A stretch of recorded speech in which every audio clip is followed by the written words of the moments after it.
book, we welcome you. Feel free to be able to chat with us in the chat. We're going to be monitoring that as we're talking with Tony about his brand new book, Melody Night, and all the great things he's been up to this year. He's been able to venture out, even be able to meet some readers in person. We'll talk to him about that experience. But also, if you guys are not following Tony online, we want to let you guys know how you can be able to do that and stay connected with all the great things that he's doing. Tony, man, going to go ahead and connect with our Amazon Live family. We'll get started, okay? Hello. Thanks, Cyrus. Hey, hey, man, glad to be able to have you back. We're going to go ahead and bring in Amazon.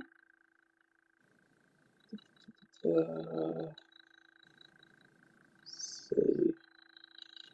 Make sure we have all the right info in here on the Facebook side for you, Tony. And go ahead and tag you. I'm going to go ahead and tag you in the post as well. Okay. Before we bring in the Amazon audience, so I can have all that part done. There we go. Got that. Awesome. All right, got that done. Let me go ahead and bring in Amazon.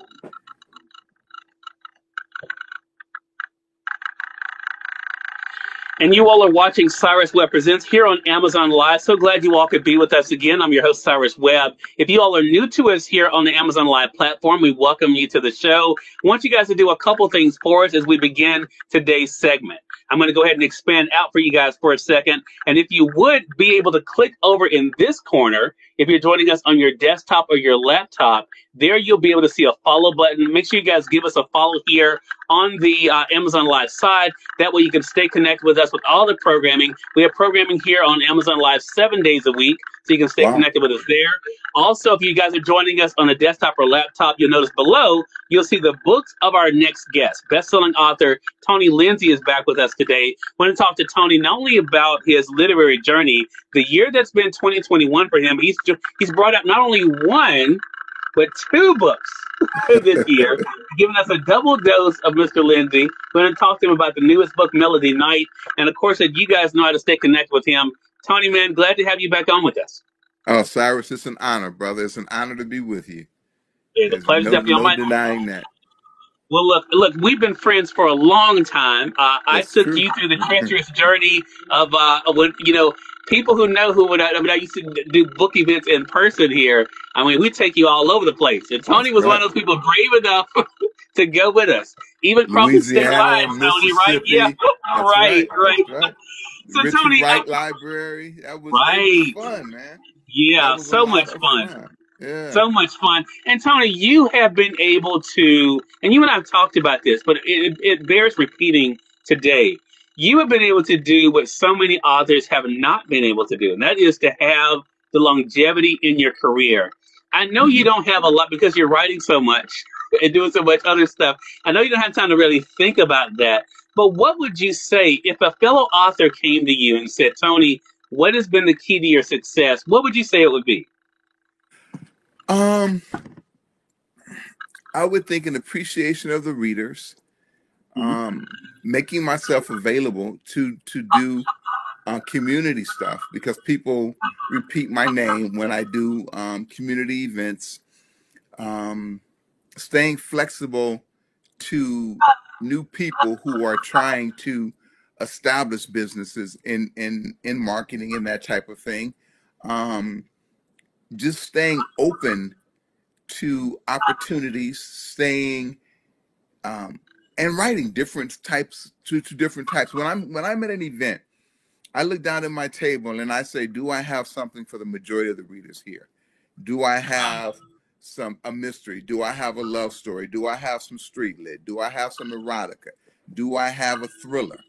And so I try to write. I write thinking about when I'm at these events. So I want to try to have a little bit of something for the majority of readers. I think that has been good. But it also helps that I like to have my opinion shared, right? I was told that a writer always has something to say, right? So I always want to have something to say. And I think that does it too. But I think it's largely the appreciation of the readers. Yeah. And I've definitely seen that firsthand, Tony, and I can definitely attest to that for our audience who have not met Tony in person. Tony is very personable. He's not just a talented storyteller.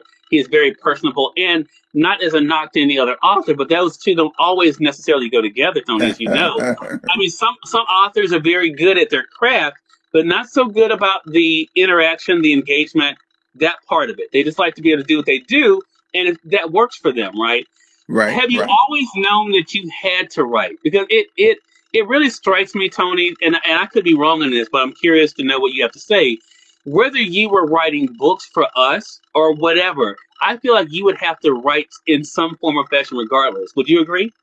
I would. I do a lot of writing. I grade. I do a lot of grading of papers. I do a lot of editing. So I am always writing. A writer writes, and I heard that early on, and that kind of was just got embedded in me. But even before I was published, I wrote short stories, and again, that's a lot. That has a lot to do with being lucky enough to grow up in Chicago and meet Gwendolyn Brooks, Hakeem Adabudi, Sterling Plump, Leon Forrest. You know, so being in that type of environment, being in a city that respected that much art was respected the art of writing was just very fortunate, and it shaped my early thinking. So, yeah, the answer is yes. I always knew I would be a writer. Hello to you, Candace, joining us from Louisiana. We were just talking about Louisiana. Candace, glad you could join us. So, Tony, I mentioned two books this year, but I have to say, even though the two books on their face may seem different, there's a lot of connective tissue between Chestnut Checkers and Melody Night, and now I'll get into why I say that. But I want Okay. to first talk about your other body of work, even before this year, because you've been able to write all different kinds of books. You know, Hmm. there's so many. You know, One Dead Doctor, One Dead Lawyer, Chasing It. All of these books are so different on their face, but have so many different themes. And the theme to me that connects, especially the two for this year that I mentioned, Chestnut Checkers, that we've had you on to talk about. I'm going to go ahead and highlight it in the carousel here on Amazon, as well as Melody Night, is that they are human stories. They're people stories.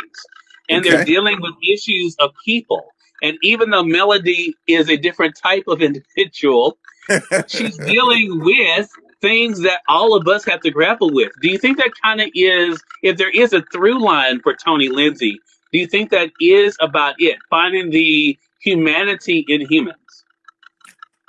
um. Yeah. I try to make the characters real, and they are real to me. I read a book. I don't remember which book it was. It was a craft book, but it was like the characters have to be able to get up and walk off the page. And to do that, you have to have real concerns, real issues, real emotions. And I think that would probably make it seem as if that they were that's a common thread. I want them to stand up. I want you to know that Melody has issues, right? Even as a vampire, you know, she has issues that Thaddeus, you know, yeah, he's a teenager, but they're human problems. He has problems with his mom. He has problems with people at school treating him like a nerd. Um, Yeah. Melody was in a family, in a structured family, like the Brady Bunch. You know, it was a um, a family that was put together, your non-traditional nuclear family. It was a family that was put together by this one man, this one vampire who had daughters. So that's Yeah. yeah. So yes, the human qualities. If they can't walk off the page, then they're not finished. You know, if I don't wonder if I'm when I'm writing a story, if I'm at the store, I look at some apples. I wonder what Melody like apples. That's how it goes off in my mind. That's how they become people. Yeah. You know, there's a great conversation in the book Melody Night. Again, the latest book by Tony Lindsay. In chapter 15, for those who have the print edition of the book, it's found on page 160, I'm sorry, 142. And there's a conversation with another character in the book named Charlotte, Tony. And there was an interesting line, and this is why I came to that conclusion about the human aspect. Hey, Luana, glad to see you joining us. I think you're in Atlanta right now. You stay all over the place, Luana. I'm not sure where you are right now, but thank you so much for being with us as well. But Charlotte says to Melody something that is really interesting, and I think this again goes to the humanness of what I was talking about, Tony. She says this: you have a great existence. Accept it for what it is. You were given a gift. Enjoy it. Now that's something a lot of people may have heard from a parent, from a teacher, a counselor, that you have something special. Enjoy this thing. And so there was Melody trying to see how this existence that she had was a gift. A lot of people grapple with that. What was it like for you to kind of share those kind of lessons with Melody as Melody is trying to, what I took as a reader, Tony, and you can of course correct me as the creator of this, is trying to make her life have purpose by doing something of purpose, like a lot of us do. What was Hmm. it like to kind of impart that message to Melody about embracing the gift however she could? Right. So she, the book starts where you're hearing her accomplishments, right? Um, so even after death, before she died, she was depressed. After she was given the gift of the living death, she began to want to accomplish things. And that was largely due to knowing that she was alive, even as a vampire, right? So understanding that she still has to do things, that you still have to have daily tasks, daily goals, you still want to aspire to something, was important to her. And that Yeah, was an important part of her character. And that's what Charlotte was trying to let her see, that, yeah, we're vampires, but we still do things. I mean, these people were in business. They had love affairs. They were, one became a doctor, so they were, I wanted to, I guess you're right, because I'm trying to still show the humanity of everybody's life. yeah, The most important thing, well, depending on your ailments, but the most important thing in your life shouldn't be going to the bathroom. Although that is an important part for a lot of people's lives. But we want to do other things with our lives other than the daily biological things that have to be done. And that's what Melody does, right? Even though she's a vampire. But I yeah, mean, the vampire story is to have that. I wanted it to be, like you said, human. I wanted it to be a constructed family. And I'm running away from the term that I'm looking for, but I want a blended, I wanted it to be a blended family yeah, with vampires, yeah. and family is family, so One I, of the I things I said, I'm sorry, Tony. I'm sorry. no, no, go ahead. I'm sorry. I'm just going to say, one of the things I said to somebody, and again, you may disagree, but me as a reader, this is what I what I took away. I almost look at the vampire aspect as it being another minority group in Okay. this book, Yeah, yeah, yeah. because again, there are people when they hear vampire, a certain thing comes to mind, as they do with some minority groups, as they Hmm. do with some people from certain areas. But it doesn't mean that that whole group of people fits that stereotype, Right, right? right, And that's right. what we see with Melody and those around her, is that Melody is because they're in. So I don't want to give anything away, but one thing I will say, and I'm curious, I want to hear whatever you say. We can go with that. Is that there are more human people on the outside that are doing more inhumane things Right, than what Melody is doing. right, So, right. what was that like for you to show that you really can't judge a book by its cover, and that a lot of times what you see as maybe the good guy or the good one may be the one you need to watch? Yes. And I wanted people to feel that way about a vampire. Hmm. I wanted people to see that, this quote unquote being that you're supposed to be afraid of and disgusted by is a human. And that's a major motif in the work, is that vampires came from humans. It's not like, they just boom, we're here. They came from humans. A vampire was a human first. Yeah. So to think that all those human qualities are going to be gone, although Melody kind of grows beyond um, um, human limitations due to the power of being a vampire, I Mhm. think she still struggles because even when she had the choice to no longer be a vampire, there was some sadness in that, right? Yeah. So, yeah, I it was a fun piece to write Yeah. because of like the minority, but the negative view of vampires, and to show that a vampire can do good. It's what I wanted to do, and that's what I think the best vampire novels do that. The best Yeah. vampire movies do that. They show that this is more than just a a vampire is more than a bat, right? It's more than a blood sucking bat. He was a human, or she was a human first, and that it Yeah. was fun making her from a female perspective too. You know. Yeah. Which you have been able to do before. And I think this book I would almost compare for people who are looking at how what they normally think about as a Tony Lindsay Reed. Tony would put this book in the same category as Chasing It. Okay. Because and the reason why, and I think you know why I would say that, it is a different type of book than what we've gotten used to, having from you. Uh huh. Chestnut Checkers seems right in line with your work, even talking about the Dead series, or other work.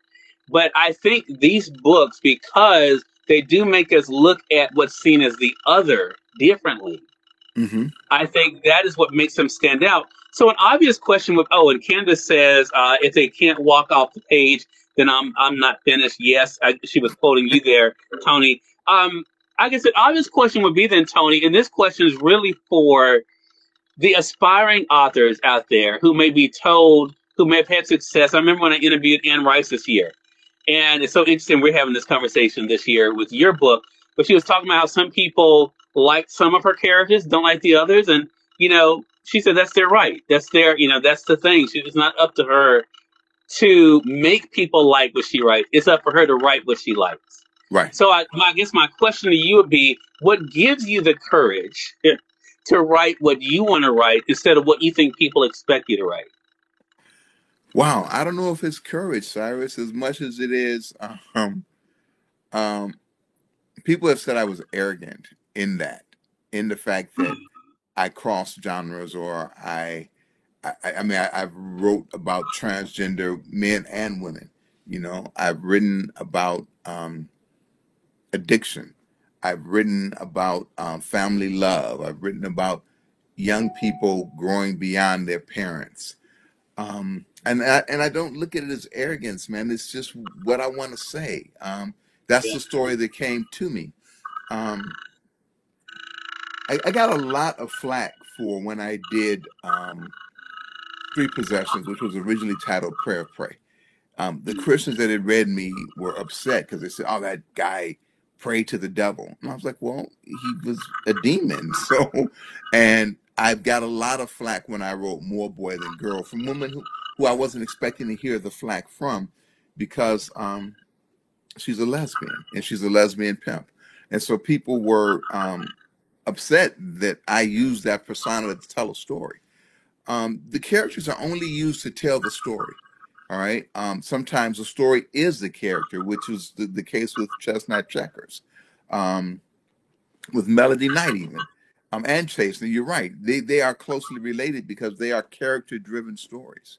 Yeah. Um, and I don't know if it's courage, or if it's just a part of being a writer.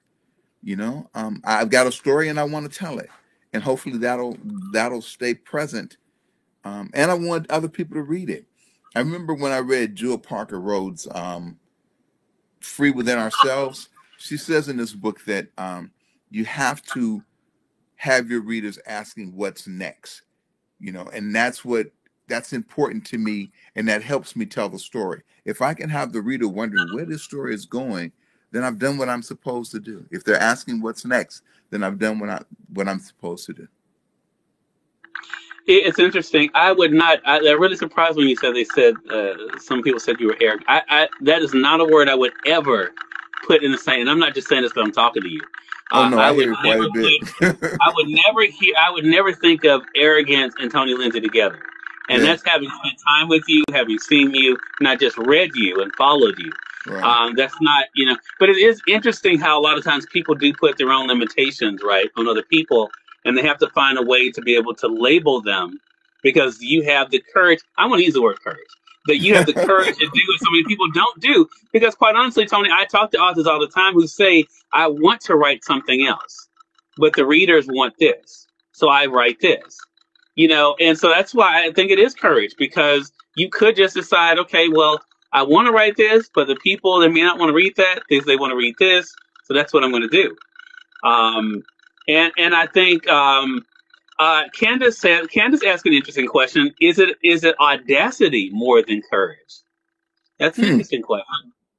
That may be a better word, Candace, actually. And I can say that because I've known what audacity means now for the past couple of years. So I used to not even know what that word meant. I'm like, what does it even mean? But you know what? That could be it. You're more audacious, Tony, Hmm. than other people in doing it. So I want to talk about why this year was different for you. Again, releasing 2 books, but also different from you in that you have done what some authors have not done, and you've ventured out to doing in-person events. First of all, was that an easy decision for you to make, Tony? I know you're a very personable person, but was it an easy decision for you to make to go out and actually physically meet readers? No, I love doing that. That's the best part because I got my table and I've got the different types of stuff, and I have conversations and I talk. Was there a COVID fear? Um, I got vaccinated. I wore a mask, and that's what I do. I go to the grocery store, so I'm gonna go to a book event. You know, I go to the gas station, so if I can go to a book event, I'm going to go. Um, I do wear a mask. Sometimes I take it off if I can put the 6 feet between us. Um, I have to do that. I don't have a a a a big marketing department behind me. All right, my marketing department is Tony Lindsay going out and meeting new writers, right? Meeting new readers and writers. Um, that's how I stay alive. Um, that's how I stay relevant. That's how when I say relevant, I'm talking to the people that come to the event. I become relevant to them when they can sit and I can talk about my work with them. So then Yeah. when I'm not there, when they're on Amazon or when they're talking, meeting in their book club, they say, oh, I met this guy in Atlanta, or I met this guy in Detroit. I met this guy at the Jazz Festival, and he wrote this book. And that's me marketing me. All right. That's me letting people know that, hey, I'm out here. And I really, again, I took both shots. I wear my mask. I take vitamins. I take the vitamin D. I breathe in the steam air. My wife pats my bag down. Um, these are the things that this is our time, and I'm a writer in these times. I Yeah. when people first start writing books, I'm thinking about Langston Hughes going when what's her name picked arranged the college tours for him. I'm thinking about Shakespeare, how they went around from place to place to place. This is just part of my career. And yeah, I got to meet and talk people. That's what I do. Yeah. They won't know me. Earl, I mean, yeah. I was going to say Earl on the Amazon Live side says Tony needs to be celebrated for his talent and courage to follow his passion. Earl, I appreciate that on the Amazon Live side. So true. I want to say, as a quick note here, if you all are just tuning in, I mean, Tony, I could talk to you forever. And we're not done yet. I'm just saying, I look at the time like, wait a minute, how is it already 25 minutes? All right, I know we've been talking, but if you guys are new to us on the Amazon Live side, make sure you guys click over here in this corner. If you're on your desktop or laptop, give us a follow here for all the great programming. We have programming 7 days a week right here on Amazon Live. So make sure you guys do click that to stay connected with everything. The books of Tony Lindsay that we're talking about or below in the carousel if you're on your desktop or laptop. Right now, I have highlighted the new book, Melody Night. You all can see it there. If you're on your mobile device, it is the opposite of what I just said. So the books will be on the side here, and the follow button will be below you if you're on your mobile device. We're about to let you guys also know how to stay connected with Tony. So, Tony, I said I was going to ask you about the why. Why was this the year that you released two books? Typically, we're happy. Now, look, we as readers aren't complaining because I've read both of them. But, I mean, typically for an author, you know the drill. Normally, even though you all write quickly, typically it's one book a year you all Right, make us way right, through. right. Why did you decide to do two books this year? It was a different sort of year, and I wanted to release Chestnut Checkers, and I was thinking the books were so different that I could get two different audiences, right? And it just worked out that way. I did not want to not release Melody Night: A Vampire's Tale, and I was thinking again two different audiences, but people are reading them both, and I'm very, very pleased by that. A lot of time at home, a lot of marketing, and that's just the way that it came out. Now it may be another 2 years before I release a book. I don't know, but we do things differently, and it's adapting, and that's what it is. I just had to adapt to it. One publisher said yes, and she was. I'm talking about Golden Butterfly. She's like, "Yeah, we're going to release this here," and then I found out about Atmosphere Press, and I was like, "Wow, I really want to do that," and we did them both in a year. Would I do it again? I don't know. I don't know. It was definitely a learning experience, but it's a good thing because, again, people are reading both. And that was really surprising. Ellen on Facebook says, hello, fellas. Hello to you, Hey, Ellen. Glad Ellen. you Ellen could Swift. join us Hey. as well. And they both are very good. Like I said, I found a connection because I'm a nerd that way, Tony, as you know. I find a connection in everything. So It's I really did feel, good. That's a talent. but I did find that. But it was so funny. I have to tell this quick story, Tony. I don't know if we've told this story. People give me this reputation here in Mississippi. Earl on Facebook, on Amazon, is one of these people who thinks I take over places. I don't take over places. But Tony, you remember when we went to Walmart and they let you bring the books in, and they let me get on the intercom and tell people you were You in the did, store. yeah. You took it It over. was, well, Tony, you wasn't supposed to say that part. I just said, they said I do that. I don't want you to say I do that. but I just thought about what that was like for you to have people just to come up to you. I mean, does that ever get old? Having people, whether they've been reading you or like in that situation, like in Amazon, and we're talking, guys, to give you some perspective, we're talking 2006, 2007 with Tony in Mississippi in a Walmart, sitting at a table. And I was running around like a crazy person, telling people he was over there and on the intercom there at Walmart announcing him. But does that make it all worth it? Maybe that's the better question for you. Yes. I was in Detroit. A lady came with 4. She had Urban Affair, One Dead Preacher, Chasing It, and Pieces of a Whole. And she had read them all and wanted signatures on, and I signed each one.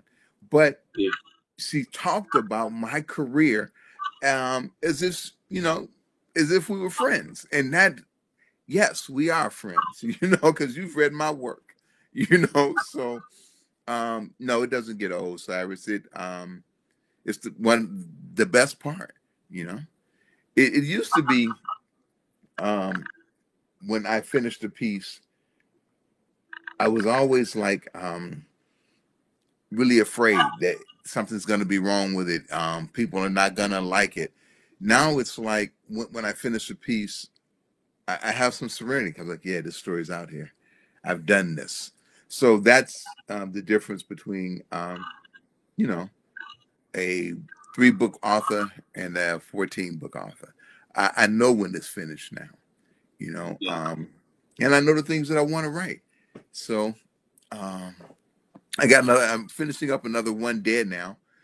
One Dead Oh Activist. wow. Okay. Yeah, yeah, One Dead Activist. So that should be done. So I will probably release another book next year if I can find a good publisher, somebody who wants it. Hint, hint. If anybody's out there listening. I don't think you will have a problem with that. Yeah, You know, but I will say this, Tony, and I could talk to you. I mean, you, like I said, you're not just a repeat guest. You're someone I'm glad to call a friend. A friend has known me a long time, you yep, know, I yep. mean, for quite some time. And it's been such a pleasure reading you over the years. I mean, when I first met you, I mean, for readers, authors like you are the celebrities. And when I Uh, first met you, and you were so down to earth, you know, so accommodating and so willing to deal with my craziness. I've taken you across state lines and you know and doing all that the was stuff, yeah, that was all the stuff, cool. all the stuff that we did, meeting C Murder, having a book event with you. I mean, Right, it's, right. I mean, we, you know, it really. I mean, you've been on this ride with me for a very long time, and I You just want to always say to do, you, Cyrus. You always do you, man. And that was, you know, I think we met through Carl. I think Carl mhm, Weber was yeah, hooked us up, yeah, and but that's and you have always done that, man. And conversations, I think you'd already started it, but I was like, mhm, man, he's making history with these magazines, newspapers. You know, yeah. you've always been that way, man. So, you know, and I asked you, you know, what do you how do you think, you know, and you're writing books that tell other people how to think like you know. So Yeah, yeah. you know, you're a what's dynamo, Cyrus. You get it done. You get it Well, done. So well, look, people like you make it easy for me. And again, as a reader, I want to say thank you. As a host, I want to say thank you. Again, everyone, the one and only Tony Lindsay. A lot of great books out there, but the 2 books out this year, we definitely want you guys to support and then review, as I have already read. Now, I'll be reviewing Chestnut Checkers. You all can see it there. But also the new book, Melody Night. You all can see it there. 2 great books. Again, don't judge a book by its cover. It is a fascinating story, and I think so many great timely issues. We didn't even get into that part with or I mean that some of these things are so ripped from the headlines in Melody Night. And I think that's why it's such a book that it will resonate with readers. Tony, how can they stay connected with you, man? Facebook, Tony, but then www or penforhire.com, www.pen-for-hire. Or just type in my name to Google and you'll Lindsay, and you'll reach me. I'm not unreachable. On Twitter at Tony Lindsay, Linza, and that's pretty much how you do it. All Hit right. me on Facebook. Uh, Ellen says she can't wait to talk about Melody Night. Yeah, Ellen, it is a great read for sure. Tony, again, congratulations to you, man. Thank you so much for the thank time. you. And looking forward to having you back again soon, okay? No problem. Next book, I'll be here. All right, then. And we thank your audience for tuning in to another great segment of Cyrus Webb Presents. Until next time, let's make it a great one. We'll talk to you soon. Take care.